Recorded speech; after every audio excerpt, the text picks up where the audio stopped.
दोस्तों नमस्कार। आज हम भगवान राम के बारे में कुछ बात करेंगे। हालांकि अपनी इतनी औकात तो नहीं है, लेकिन फिर भी जिस तरह से वर्तमान परिदृश्य में प्रभु राम पे परिचर्चा हो रही है, तो उस पर कुछ न कुछ हम सभी की मत हैं और उसी मत में हम भी अपना एक मत रख रहे हैं। हालांकि यह कोई अनोखा पक्ष नहीं है और हम सभी उसको देख और जान रहे हैं। तो ये जो दृश्य देख रहे हैं आप खूबसूरत, ये हमारे यहाँ प्रयागराज में अरैल गांव में त्रिवेणी पुष्प का है। और यहीं पर राम मंदिर आंदोलन के दौरान प्रस्तावित मंदिर का एक छोटा सा मॉडल बनाया गया था। हालांकि बहुत अच्छे से तो नहीं बनाया गया है, क्योंकि अनुपातिक दृष्टि से उस मॉडल में मंदिर के स्थापत्य का जो अनुपात होना चाहिए उसका पालन नहीं किया गया है। लेकिन फिर भी एक रेप्लिका उस मॉडल का प्रतिरूप जैसा बनाने का प्रयास है। तो आप इसी के एकदम सामने पुराना किला पड़ता है, संगम का तट है। तो आप आइए अरैल में और त्रिवेणी पुष्प के इस खूबसूरत दृश्य को देखिए। क्योंकि गांव में है, एक टूरिस्ट स्पॉट जैसा नहीं है। माघ और कुंभ मेले के दौरान ही यहाँ भीड़ ज़्यादा इकट्ठी होती है, लेकिन अच्छी जगह है। तो यह वीडियो इसी जगह पे बैठ के बनाया गया है। और जो कैमरा हिल डुल रहा है, तो हमारे भाई हैं पंकज जी, उन्होंने उसको संभाला है, या यूँ कहिए अभी सीख रहे हैं और सीखने का क्रम हमारा चल रहा है। तो कुछ बोलने, कहने और बनाने की औरों की तरह हम भी कोशिश कर रहे हैं। तो हमारी चर्चा का विषय आज अयोध्या में बनने वाले भव्य राम मंदिर को लेकर है। आखिर राम मंदिर क्या है? राम मंदिर महज एक सामान्य सा मंदिर है या कुछ और है? राम मंदिर के बारे में तमाम तरह की राय होती है। समर्थक विरोधियों के बड़े उग्र विचार भी इस पे हैं, क्योंकि समर्थक जहाँ इसको सब कुछ मानने और बताने के लिए तत्पर रहते हैं, वहीं विरोधी राम मंदिर को ऐसे ही यूं ही कुछ भी बोल देते हैं कि यहाँ पर ये बन जाता तो क्या हर्ज था, वो हो जाता तो क्या हर्ज था। और तो और कुछ अति बुद्धिजीवी लोग जो है इसमें सांप्रदायिक पक्ष और दूसरी चीज़ों को भी देखते हैं। राम सांप्रदायिक हो सकते हैं? तो वास्तव में राम के चरित्र को या उनके चरित्र के किसी एक अंश को भी किसी ने नहीं समझा। आलोचना और प्रशंसा की दृष्टि में पहले से दुराग्रह या पूर्वाग्रह की वजह से आप अध्ययन नहीं करते। तो वास्तव में राम भारत के लिए क्या है और राम की महत्ता भारत के लिए कैसी है, और जन जन में बसने वाले राम का स्थान भारत में क्या है? क्यों हर व्यक्ति राममय होना चाहता है?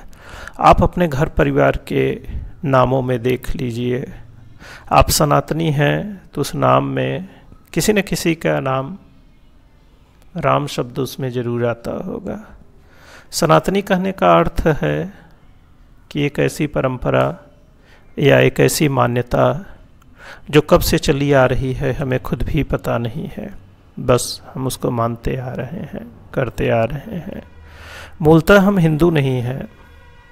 हिंदू शब्द फारसी शब्द है, जो एक भौगोलिक स्थान विशेष पर रहने वाले लोगों के लिए संबोधित किया जाता है।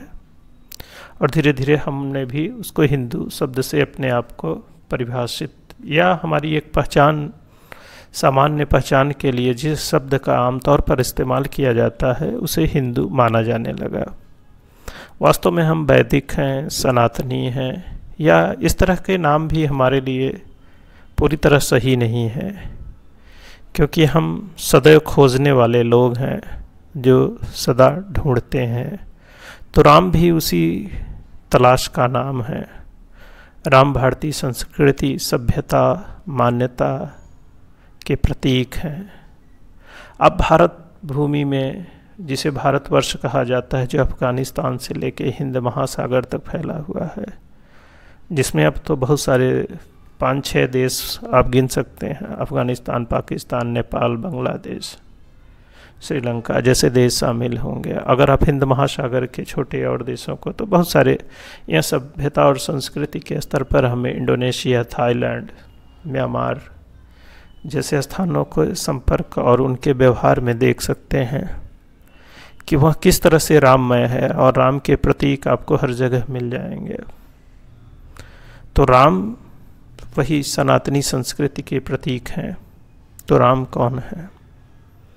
अगर आप देखिए तो राम सब चाहते हैं, राम को कौन नहीं चाहता। राम, अगर पूछा जाए कि पुत्र कैसा चाहिए आपको, तो निश्चित रूप से राम जैसा चाहिए। भाई कैसा चाहिए? राम जैसा चाहिए। पति कैसा चाहिए? राम जैसा चाहिए। पिता कैसा चाहिए? राम जैसा। और सबसे बड़ा राजा कैसा चाहिए? राम जैसा। तो जो गांधी का राम राज्य, या उनसे पहले राम राज्य की धारणा तो बहुत पुरानी है, जिसे पाने की कल्पना बापू भी कर रहे हैं। तो राम उस बड़े आदर्श या उस चरम स्थिति के सूचक हैं जहाँ पर हर कोई पहुँचना चाहता है कि इससे बड़ी ऊंचाई शायद हो नहीं सकती, और वहाँ पर पहुँचना राम होने जैसा है और राममय होने जैसा है। तो भारत की सभ्यता, संस्कृति और विरासत की जो पहचान है वह राममय होने में है। इसे यूटोपिया भी कहा जाता है, जो शायद एक कल्पना भर रह जाती है और उसे पाया नहीं जा सकता। पर यह एक निरंतर कोशिश है कि राममय हो या जाए। अब भारत बिना राममय हुए तो भारत हो ही नहीं सकता। भारत की परिभाषा या भारत का निर्माण राम के बगैर नहीं हो सकता, और राम किसी जाति, धर्म, मजहब में बंधे नहीं हैं। हमारे जीवन का मकसद राममय होना है, और कोशिश करते हैं कि राममय कैसे हों हम। तो यह राममय होने की शुरुआत कैसे होती है? सोचिए, राम होना आसान है कि कठिन है? तो यह दोनों ही बातें अब एक जैसी हैं। कठिन भी है और आसान भी है। कठिन इसलिए है कि सरल होना है आपको। कठिन क्यों कहा जा रहा है? क्योंकि सीधी लाइन खींचनी हमेशा सर्वाधिक कठिन कार्य होता है। तो सरल होना जीवन में अब बहुत कठिन हो गया है, क्योंकि जो सबसे आसान काम है वही अब सबसे कठिन हमने बना दिया है। क्योंकि हमारी जीवन की मान्यताएं कुछ इस तरह हमने बना ली हैं कि वो एकदम से उलझ गई है। तो जो लकीर सीधी होनी चाहिए थी वो सबसे ज़्यादा टेढ़ी हो गई है। तो राम बनने की जो शुरुआत है, या राममय होने की जो कोशिश है, उसकी पहली सीढ़ी निस्वार्थ होने से होती है कि मेरा कोई व्यक्तिगत हित नहीं होगा। जो सही है, सर्वमंगलकारी है, सबके लिए अच्छा है, वह काम मैं सहज भाव से करूँगा, और उसे करने से मुझे कोई परहेज नहीं होगा। तो राम होने की शुरुआत वहीं से है। राम कथा का पाठन करिए आप, या उसको सुनिए, समझिए, या व्याख्याएं सुनिए। तो राम कहीं भी खुद को ईश्वर नहीं कहते हैं, या उनकी किसी कथा में, या उनकी किसी कहानी में, या कहीं भी जो उल्लेख होता है, जो प्रभु राम जी का चरित्र है, वह चरित्र कभी खुद को ईश्वर के रूप में सामने नहीं लाते। वो हमेशा खुद को मर्यादा पुरुषोत्तम कहते हैं। मर्यादा पुरुषोत्तम कहने का अर्थ ही है कि एक श्रेष्ठ मनुष्य के क्या गुण होने चाहिए। उस श्रेष्ठता को पाने का नाम राम है। तो राम होना उस श्रेष्ठ मनुष्य की परिभाषा को चरितार्थ करता है कि कोई राम कैसे होता है। और जब आप उस चरित्र को हासिल करते हैं और राम बनने की कोशिश करते हैं या राममय होते हैं, तो वास्तव में उसका परिणाम क्या होता है। तो राम के चरित्र को देखिए और उनके जीवन को देखिए। तो आप सदगुरु की अगर व्याख्या सुनिए तो वो यही कहते हैं कि राम की कहानी किसी सफल व्यक्ति की कहानी नहीं है। राम की कहानी असफलताओं की कहानी है, जो अपने वसूलों के लिए, अपने सिद्धांतों के लिए पूरे जीवन सिर्फ कष्ट उठाता है। वह वनवास क्यों जा रहा है? वह वनवास, एक राजकुमार है, वह चाहे तो विद्रोह कर सकता है, लेकिन नहीं, वह अच्छा पुत्र बनना चाहता है। वह समाज में यह स्थापित करना चाहता है कि एक पुत्र का कर्तव्य क्या होता है। और इस कर्तव्य बोध को जागृत करने के लिए कुर्बानियाँ देनी पड़ती हैं और बलिदान की वह परंपरा विकसित करनी पड़ती है जो आज तक चली आ रही है।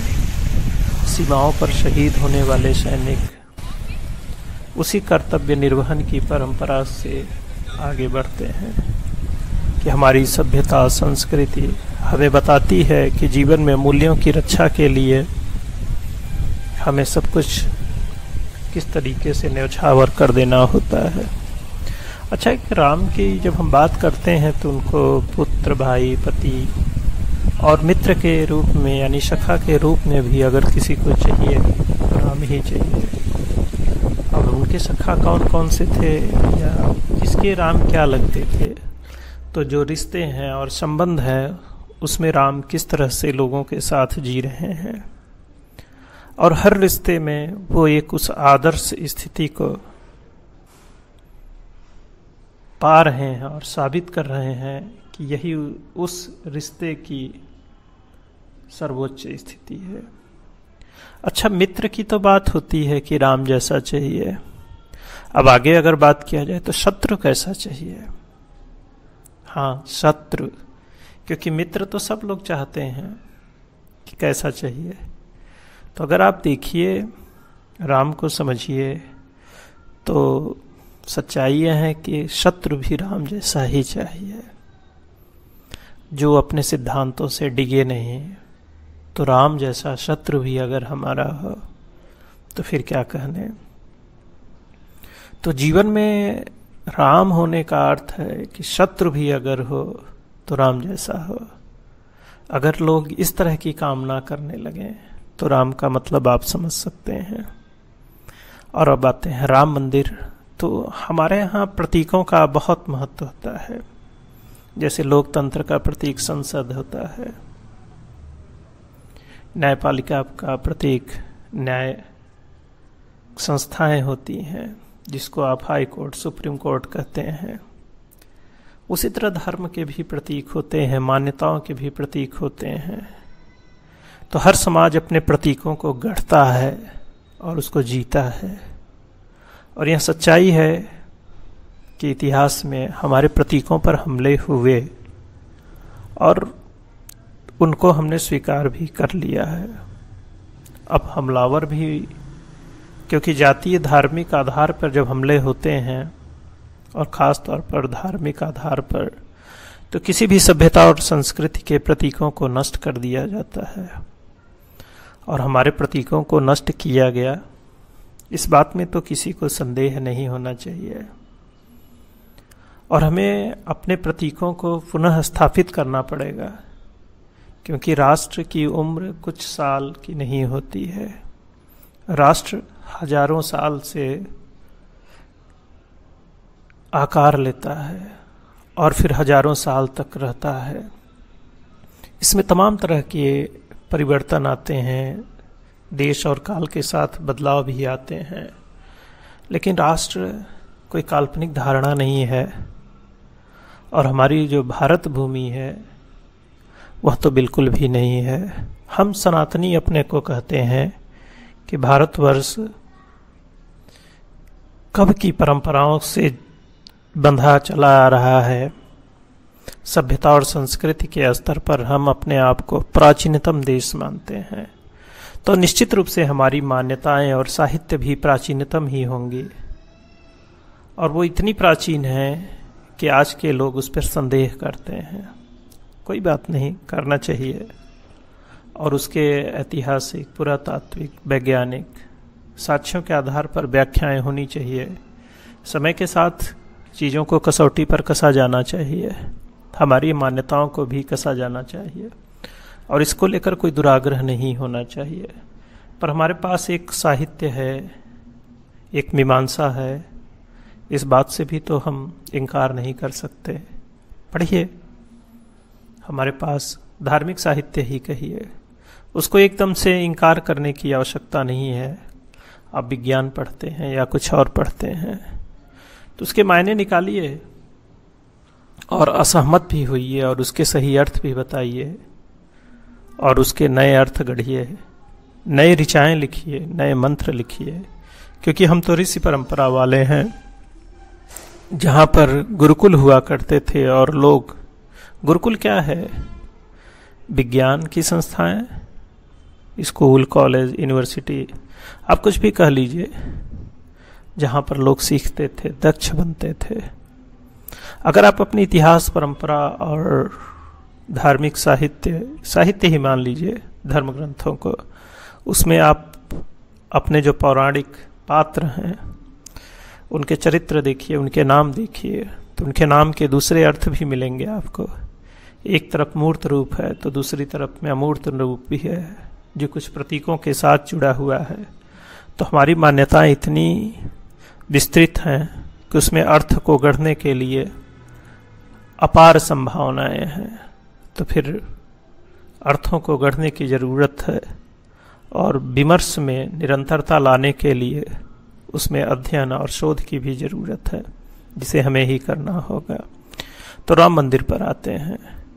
तो राम मंदिर या कोई भी इस तरह के प्रतीक विवाद के विषय नहीं हो सकते हैं, और न्यायालय से यह विवाद खत्म भी हो चुका है और एक नया सवेरा आया है। हम अपने प्रतीक को गढ़ें और राम के आदर्श को जीवन में लाएं और राममय होने की कोशिश करें और भारत भूमि को राममय बनाएं। और क्या कहा जाए, राम बनने की कोशिश करते हैं, राम को जीते हैं, राम को भजते हैं। जय सिया राम।